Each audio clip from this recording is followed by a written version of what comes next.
Alright, what's up guys? So today we're here to bring you yet another video, but this one, it kind of sucks because every fish keeper goes through it, and we're actually having problems in this 1,000-gallon aquarium right over here. Now my camera guy's going to pan over, look at all these awesome fish.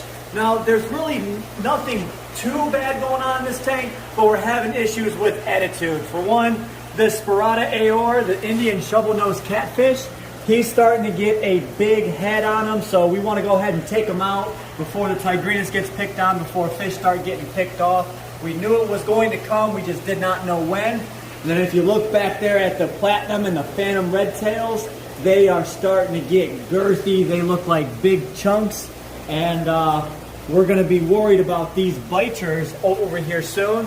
That guy not so much, but that Delhaize over on the right side, he is a tiny little guy. He's going to end up being a worm soon. So we're going to get in here. We're going to get those 4 catfish out, and we're going to disperse them into different tanks between these 2 here most likely. But I figured while we have this tank drained and it is down, we've been waiting for the right opportunity to go ahead and install the bigger overflow on the back of the tank. Now what that would allow us to do is actually up the amount of pass-through flow of water through this tank, so it'll actually stay more clear, it'll have more filtration on it, and we never have to worry about this tank overflowing, because we had a problem yesterday with a drainage hose stopping, and this tank started to overflow. Alrighty, we are here. We are going to try getting this Spirata first. He is the biggest one out of the cats. We also have to do it without destroying the plants on top of this canopy up here. My dad's been working on trying to grow these things.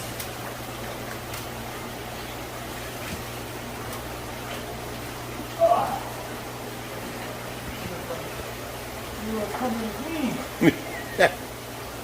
You got him. Good job, Josh. Awesome. All right. Now, he's not so big anymore. That is the Spirata aor, an Indian shovel-nose. Okay? Very kind of rare fish. Not too many people have them. Alright, you guys can see in the middle of the tank is the big Spirata we have. He's about 3 foot. I'd say he's about 32 inches. He's definitely a big guy, but he's one of the tank bosses out here in the monster hunt. Bam! It's like magic. We got a phantom red tail. Oh my goodness. How long were you holding it in there waiting for me? By the time it took you to start the camera, I already caught him. Oh wow. That was amazing. I didn't want to release him, so here, now you guys can get a little size comparison. Here goes my hand next to him, so he's way wider than my hand. Actually, let me just pick this guy up real quick. Ooh. Look at him. Calm down, calm down, calm down. Beautiful catfish. I don't think you'd like that much. Not at all. Alright, we got 2 more to come out. So for those of you that don't know, glass tanks usually have a magnifying effect on your fish, as opposed to acrylic, they have a demagnifying effect. So they look smaller in the tank than they actually are. So when you're looking at that 4400 and you're looking at those fish, they look massive, and you pull them out of the tank and they're a little bit bigger. So the same thing just happened here with this catfish. Now these guys are giving me massive. Yeah, they're playing. She said, don't take my hide.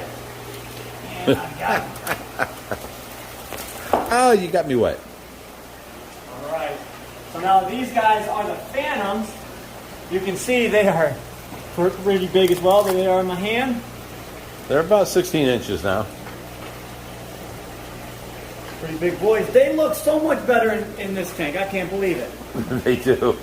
They stand out so much more. They're in the dark bottom tank. Yes. White fish. Pretty awesome. Now I just have to watch this guy so you don't nibble on my fishies. Like he nibbles on your fingers. Yeah. And I would be worried about this black devil cat. He can have an attitude, and that jowl. As long as they get along, we'll be A-okay. All right. All right, we got one last phantom red tail coming out. Hold on, buddy. So now, every time we move fish around, what it does to me is makes my life harder. Because, you know, I have set plans of how much I'm going to feed each tank. So right. I know I cut up a pound here, a pound and a half there. 7 pounds here, 12 pounds right. there. Now you move fish around, and that doesn't work no more. You're leaning on them plants, Josh. Right. See, he's yelling at me about with the plants, guys.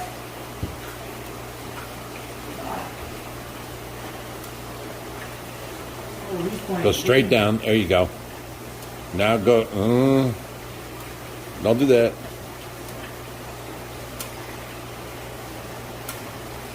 There you go. Do that. He's moving to the left. He's over to the left. Out. Up. He went back. Or he's touching your net. There you go. There he goes. He's gone. Nice catch.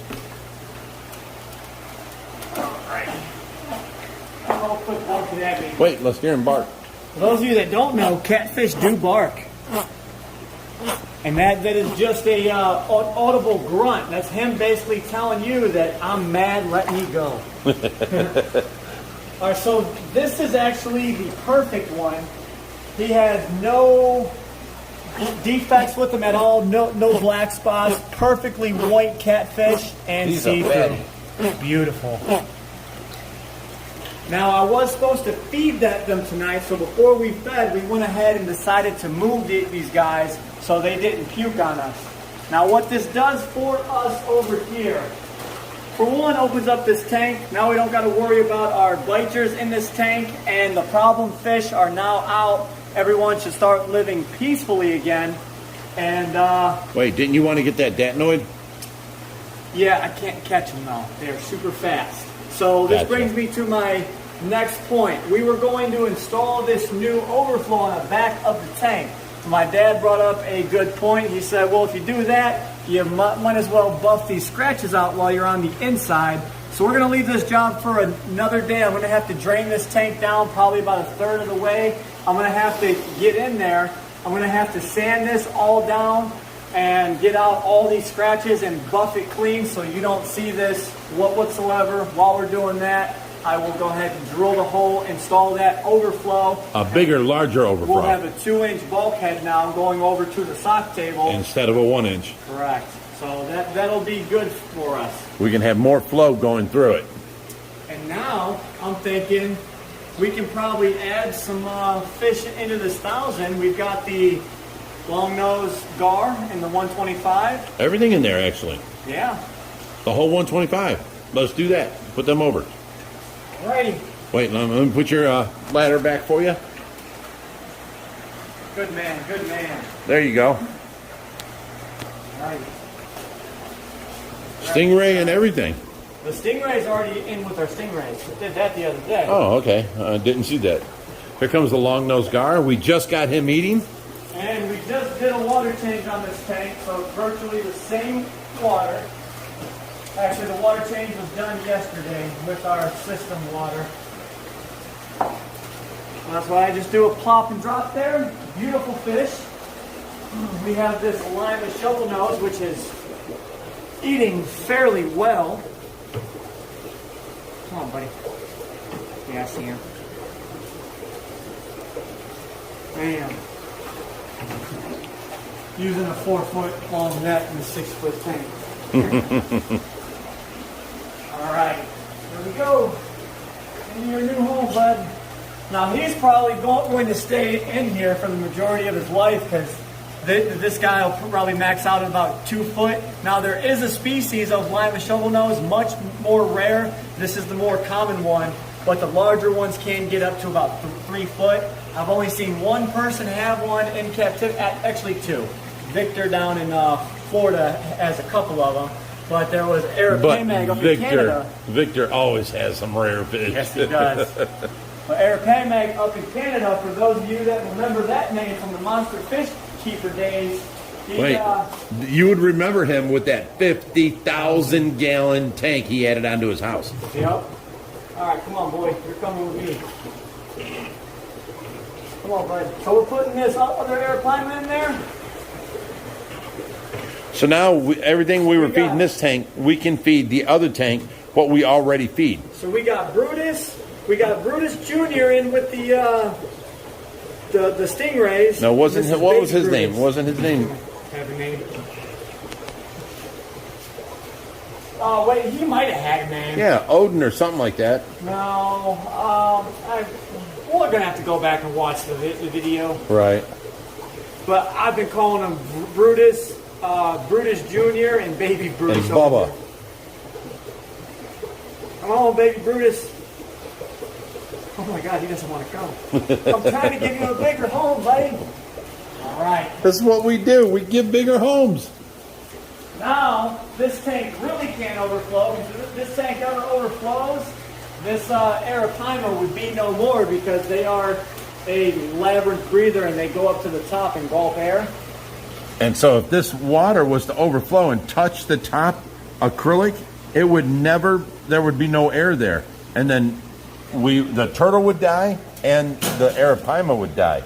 So that's why we want a larger overflow than what we got in now, because we want to turn up the water coming through, because this seems to stay kind of cloudy. We don't like that. So we want to turn up more water coming in and have more water going out, and that's the reason we want to cut that hole bigger. Look at these guys. There's the lima.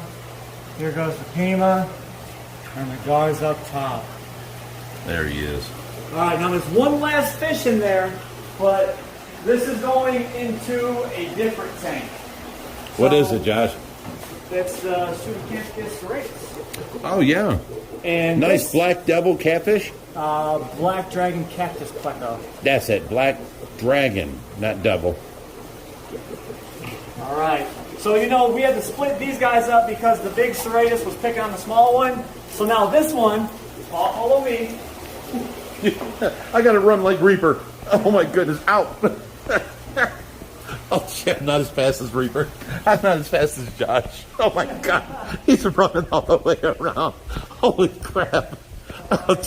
Sorry for the shaking video, guys, but I'm running. This frontosa tank always has a buildup of detritus on the bottom that these guys aren't eating. So we're going to throw this pleco in here, and he'll have plenty of food, because every time we feed these frontosa, they pretty much emulsify their food, and they leave little chunks of it on the ground, which the pleco can feed on, and hopefully keep our tank just a little bit cleaner. Yeah. We had to get in there and always scoop it out with the net or siphon it out. Now, the other male is in this tank. Yes.